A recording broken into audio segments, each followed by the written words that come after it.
Talking about the next year, I feel like there was you were the only absence. I think it was last night. Your dad was there, Nigel Benn was there, Conor Benn was there, Eddie Hearn, Frank Warren, Turki Al-Sheikh. A lot of people there who could have been talking about a certain fight. Were you invited? Yeah, I was invited, but I'm in training camp.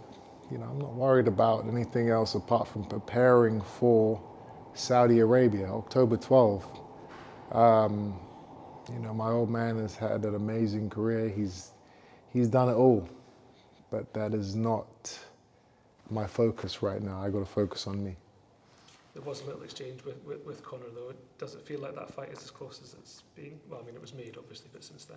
Absolutely. That fight is, it's on the horizon. You know, early next year, I imagine that fight will happen. It has to happen. I think he'll have his license back soon. And as soon as that happens, it's on. It will be here, rather than Saudi? That I can't answer. I would love for it to be in Wembley. 95,000 people. I was there on the weekend, and that atmosphere, that crowd, that energy is unmatched. You can't get that anywhere else on planet Earth. But in terms of business, you know, if the Saudis, you know, offer the right amount, you gotta be smart, you know. If it does happen, will you be able to trust that he's clean? No, I wouldn't trust him with anything. You know, we would have him severely tested throughout the entire camp. We're not leaving it down to trust. Last time, you know, there will still be, I guess, a lot of discussion about weight. Do you feel like you will insist that you are in the driving seat in terms of weight, rules, all that things, drug tests? There's no leeway. He has no power now. You know, there is no catch weights. There's no rehydration clauses. It's all on my terms now. He lost all his privileges after he got caught cheating. First up, you've got Szeremeta in a few weeks. You're now working with Jonathan Banks. Why do you I mean, I appreciate you've been unfortunate. You had Roy Jones Jr., there was the incident with the towel. You had Brian McIntyre.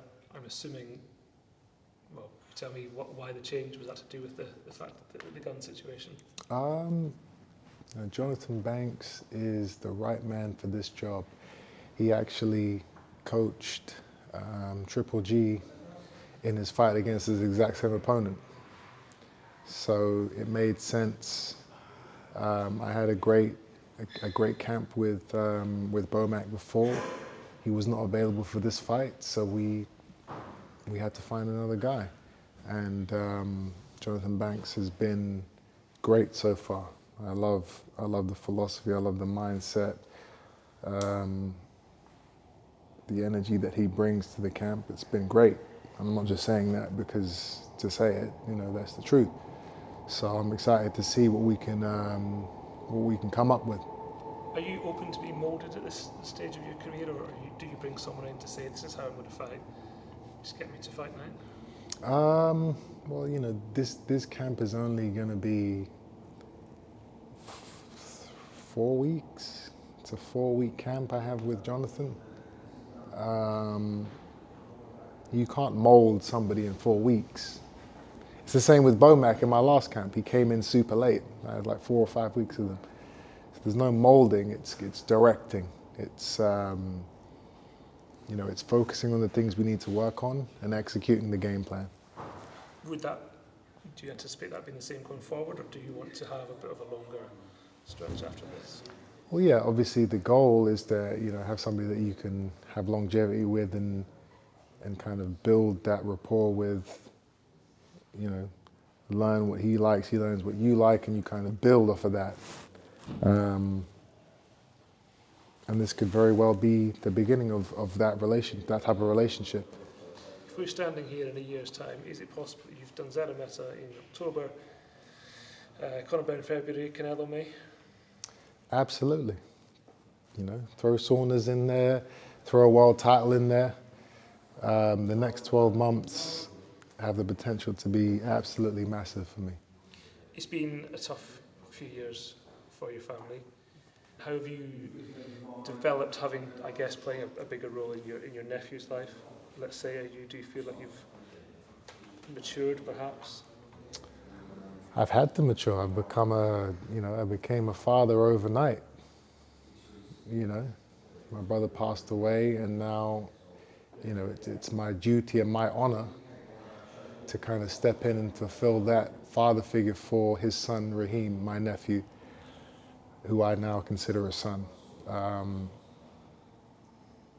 And, you know, obviously it was a horrible thing that happened, but I've used, you know, the love I have for Raheem, and, you know, I've used that to strengthen and to focus what I'm doing.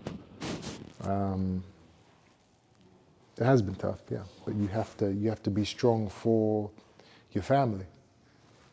Has it changed your perspective on your career at all? Or? You know, you become more aware. You know, you become more, you know, there's a lot more on the line now.